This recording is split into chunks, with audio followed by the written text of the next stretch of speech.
कहानी गांव और बरगद का पेड़। रहस्य। उत्तर भारत के एक शांत गांव भीतरपुर में एक प्राचीन वट वृक्ष बरगद का पेड़ था।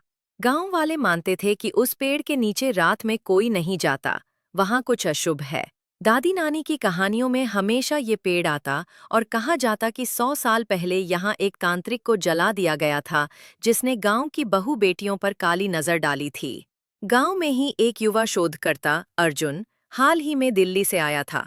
उसे लोक कथाओं में गहरी रुचि थी और उसने निश्चय किया कि वह इस रहस्य का पता लगाकर रहेगा।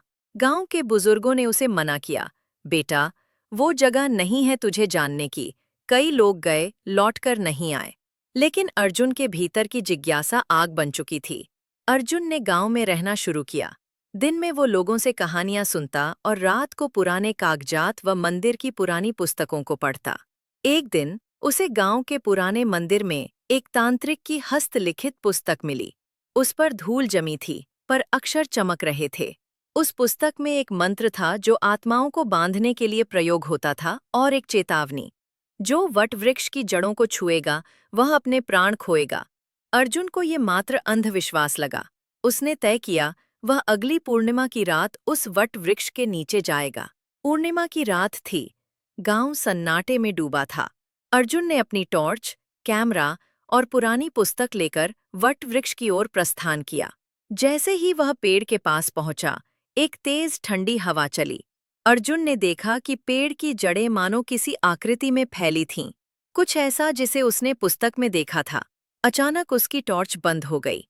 अंधेरे में सिर्फ हवा की आवाज और पत्तों की सरसराहट थी। तभी एक स्त्री की हंसी सुनाई दी, धीमी, डरावनी और गूंजती हुई। कौन है? अर्जुन ने पूछा, पर कोई उत्तर नहीं मिला। फिर सामने एक परछाई उभरी। एक औरत, लाल साड़ी में, बाल खुले, पांव जमीन से ऊपर। उसकी आंखें चमक रही थीं। उसने धीमे स्वर में कहा, वादा तो निभाना होगा अर्जुन। अर्जुन पीछे हटने लगा, पर उसकी टांगें जड़ हो गईं। औरत ने उसकी ओर हाथ बढ़ाया और तभी अर्जुन बेहोश हो गया। गांव की सच्चाई। अर्जुन जब अगली सुबह जागा, वह गांव के मंदिर के बाहर था। गांव वाले इकट्ठा थे। कोई कह रहा था, इसका चेहरा तो देखो, जैसे 100 सपने देख लिए हों। पंडित हरिदेव ने अर्जुन को पानी दिया और कहा, बेटा, तुम बच गए। बहुत कम लोग उस आत्मा से मिलकर लौटते हैं। अर्जुन ने पूरी बात बताई। पंडित ने एक गहरी सांस ली और कहा, अब समय आ गया है सच्चाई जानने का।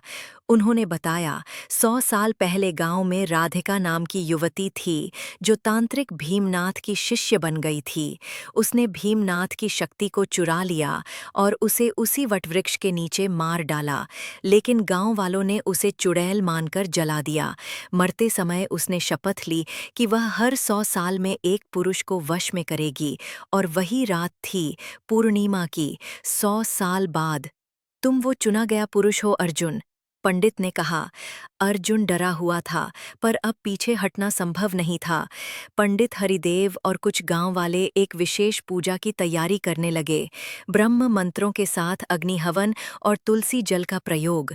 अर्जुन को फिर से वटवृक्ष के पास ले जाया गया, जहां उसे मंत्र पढ़ते रहना था, जबकि पंडित आत्मा को बांधने का कार्य। जैसे ही हवन शुरू हुआ, हवा में बिजली सी दौड़ गई, पेड़ कांपने लगा और एक बार फिर वही लाल साड़ी वाली आत्मा प्रकट हुई। तुम मुझे फिर बांधोगे? नहीं अर्जुन, तुम मेरे हो, आत्मा चीखी। लेकिन अर्जुन ने साहस नहीं खोया। उसने पुस्तक से वह विशेष मंत्र पढ़ा, ओम क्लीं कालिकाये नमः, बंधे बंधे आत्मरूपिणी। तभी आत्मा जोर से चिल्लाई, एक तेज प्रकाश हुआ और वह गायब हो गई। पूजा पूर्ण हुई। गांव में शांति लौट आई। वटवृक्ष अब शांत और छायादार प्रतीत होता था।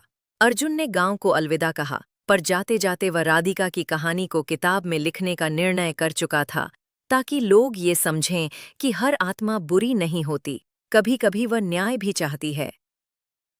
रात को ट्रेन में बैठा अर्जुन अपनी डायरी में कुछ लिख रहा था। तभी सामने वाली सीट पर एक युवती आकर बैठी, लाल साड़ी में, बाल खुले, मुस्कुराती हुई।